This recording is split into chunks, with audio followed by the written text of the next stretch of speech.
Happy St. Patty's Day, and may the balance of the day be yours. It's Christina Apt with RTB-TV.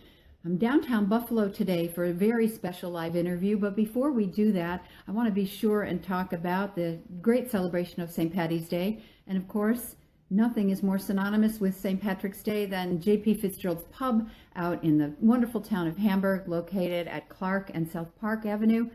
If you haven't been there, you should be. And of course, it's synonymous with Run the Burg for Autism. That's where the race is held and where the after party is held. And Bob Brunner, who's the owner of J.P. Fitzgerald, is the man totally responsible for getting Run the Burg for Autism off the ground.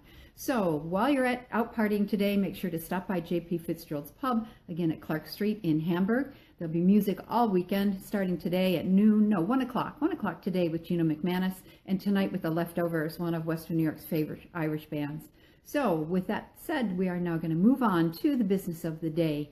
Friday, which means it's RTB-TV Day, and we're doing a Facebook Live interview with someone who has been a member of the Run for Autism field of runners every year. And there's something very special about this young man, and we're going to find out what it is as I turn the camera around and introduce to you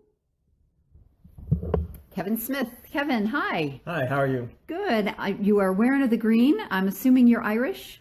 I am, 3/4. Unfortunately, my dad's dad was the Smith, so I lost out on the cool Irish last name. Well, nonetheless, you look very Irish, and we're glad to welcome you to Thanks. RTB-TV on St. Patty's Day. So how many years have you run in Run the Burg for Autism?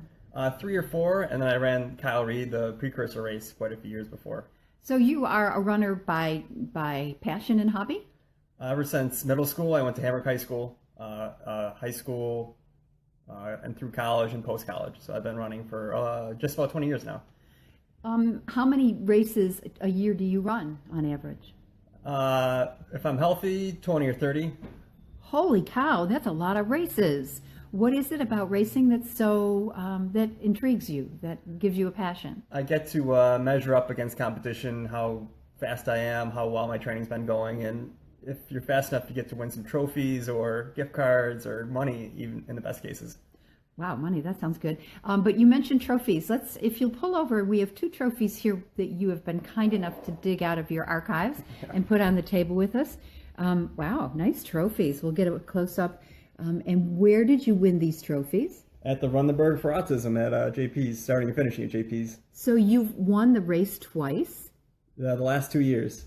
In a row? Yep. Were any of those wins a surprise?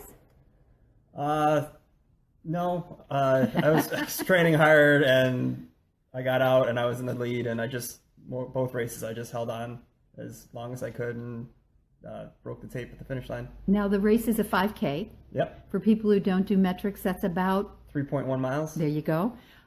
Is there anything about the race that you like that is kind of suited to the way you run? Well, I like that it's in the village of Hamburg, where I'm from, and ever since they redid everything and put in all the traffic circles, it's nice to be able to run a race through them without having to dodge cars the whole time. I'm a pretty decent hill runner, so the last half mile before you get back onto Buffalo Street is a gradual uphill, so that suits my race well. If it ever come down to the end, that would really help me out. So I like that bit of the course, even if it hurts. You won the first year, and you said, you trained for it, and that was your goal.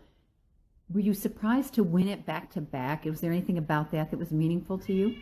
I'm friends with Bob Brunner. He helps out with my dad's charity out of the Blue Western New York. And what's that? We do outreach for adult disabled people throughout Western New York. Okay. So we just got started. We actually just had our benefit last weekend, and Bob was generous enough to donate like 10 or 20 pounds of corned beef to help us celebrate, which was very kind of him.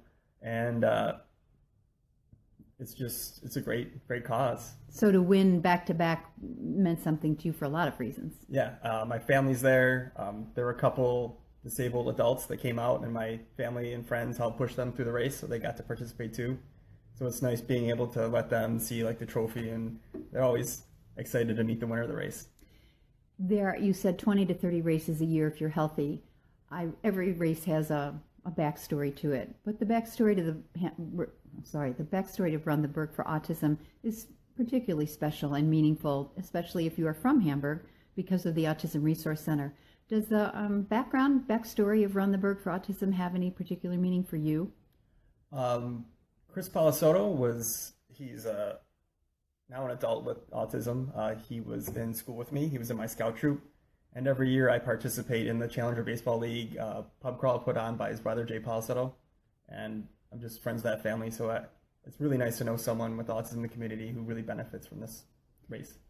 If other racers, other runners are watching this video or happen to hear it later, what about Run the Burg for Autism would you tell them is a reason they should come out?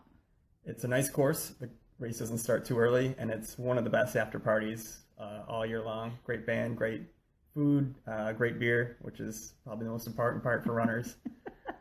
So yeah, I would highly suggest you come out. It's a great race. It's a great day for a great cause. Are there any things that happened in Run the Burg or anything the way the race is run that sets it apart? I don't know much about racing, so that's why I'm asking. There's a lot of races that screw something up, so just having everything done right is usually a surprise, which Run the Burg is just run very well, get results right away, and it's just a really well managed race, which is what, as a runner, I try to look for. Okay, so here's the big question. Are you running this year? I'll be there. I'm currently hurt, so I haven't run in a couple weeks, so I'm hoping I'd start running again soon and I can be back in shape to try to defend my title for a third time. And if you can't, what will you do? I'll just go and have a great time. I'll be there no matter what, even if I have to walk the whole time, but I'll be there supporting the cause. That's great. Kevin Smith, you are a remarkable gentleman. We're going to take a look again at these two trophies, winning Run the Burg for Autism 2 years in a row in 2015 and 16. And congratulations on that dedication to the thing that drives you and gives you fulfillment in your life. But more than that, thank you for helping to tell the story about Run the Burg for Autism. It's more than a race, but something that makes a difference in our community. So thank you so much. My pleasure. And may the balance of today be yours. You too. All right, so we're going to switch back, and I just want to say thank you again for joining us on RTB-TV. I'm right in a window, so we're going to move around. And we hope to see you today or over the weekend at Fitzgerald's for the celebration of St. Patty's Day. And again, talking about registering for Run the Burg, you can go on to runtheburg.org and sign up. You don't have to be a runner. If you like to walk, it's a 5K, which, as Kevin was nice enough to compute for us, is just over 3 miles. So feel free to run, walk, or just be on the sidelines and come to the great party afterwards. All of it goes for the great cause of the Hamburg Resource Center for Autism in Hamburg, in the village. So thanks so much. Happy St. Pat's, and may the balance of the day be yours.